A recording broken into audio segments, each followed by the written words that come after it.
Unraveling the Friendly Phrase, Old Chum.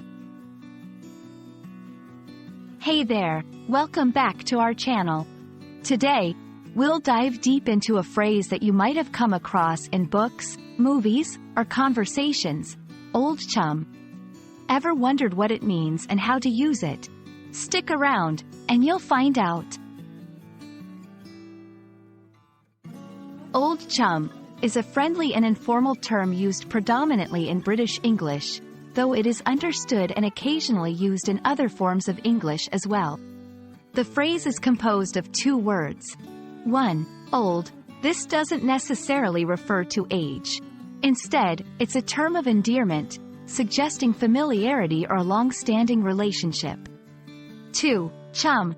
This is another word for a friend or pal. It's a colloquial term that gives a sense of camaraderie. So, when someone says, Old Chum, they are affectionately referring to a dear friend, often with a sense of nostalgia or affection for past shared experiences. Understanding a phrase is one thing, but knowing how to use it in context is another. Here are some examples. 1. It's been years since we last met, Old Chum. How have you been? 2. Remember the time we went on that road trip, Old Chum? Those were the days. 3. I could always count on you, Old Chum, to have my back. The phrase can be used both in greetings and in the midst of a conversation, often to reminisce about shared memories or emphasize closeness. While Old Chum is a term of endearment, it's essential to note that its usage is context-dependent. It's suitable in casual or friendly settings among close friends or acquaintances.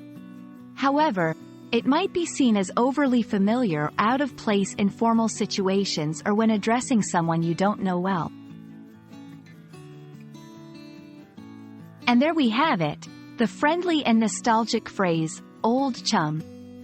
Next time you come across it in a book or a movie, or if you wish to use it in a conversation with a dear friend, you'll know exactly what it means and how to wield it appropriately. Hope this video clarified things for you. As always, keep learning and see you in the next one.